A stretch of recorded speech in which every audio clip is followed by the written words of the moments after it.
And if I was, I would expect to be arrested. I know, but it's quite a scenario you've come up with in your head.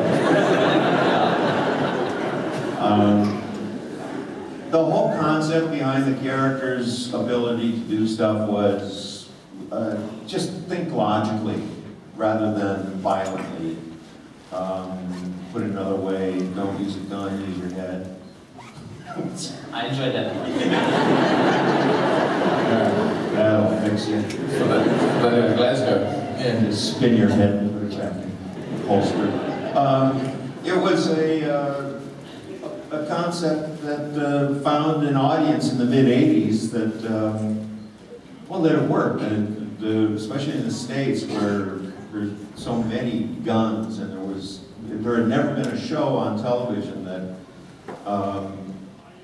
was more a proponent of peaceful resolution than a violent one. And that got, especially parents, and, well, the kids first, because he was, you know, a monkey, basically. But then parents would notice that the kids were watching this show that was, you know, had a good moral fiber to it, so. That was the main driving reason my parents let me watch it. Yeah, no guns. I was like, yes, because there were still explosions. Yeah, there was that. Fantastic, lovely. Next question?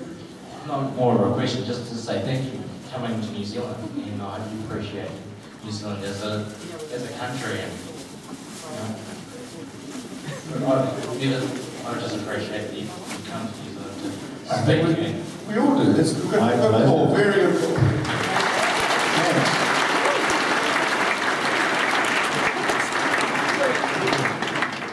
If there was some land for sale near Hobbitville,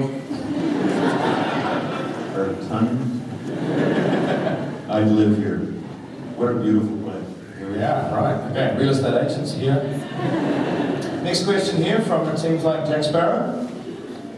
You had Teal'c with you in MacGyver, and you were teaching him martial arts in MacGyver.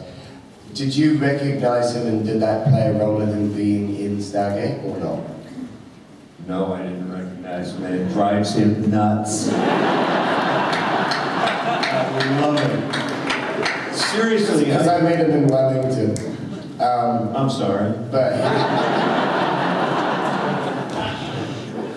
he didn't tell me that you didn't recognise him. Of course not. He's a vain man. But gorgeous. Jesus. I wish he'd start working out or something. Just doesn't care. And do you, Richard, carry a Swiss Army knife? Just in case, you know, like MacGyver. Have you ever traveled through an airport lately?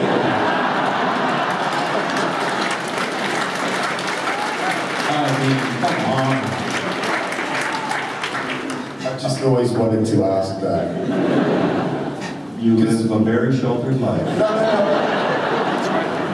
Well, my father used to say, I wonder if he actually carries a Swiss Army knife. So now I can say to my father, no, he doesn't.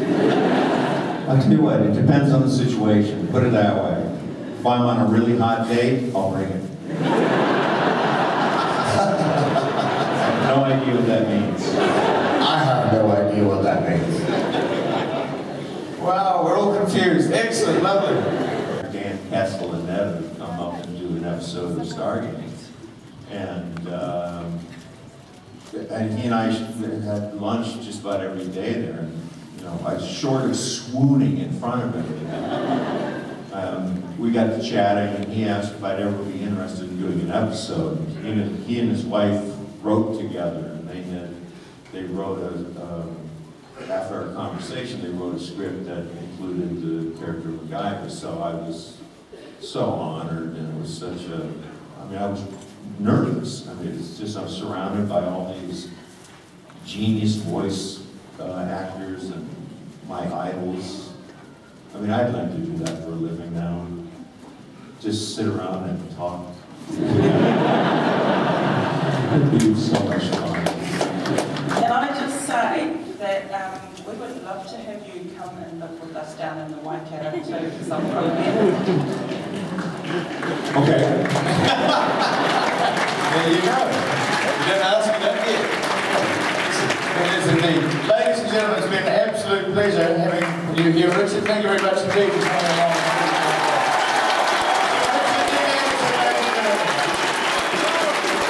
Thanks, everyone.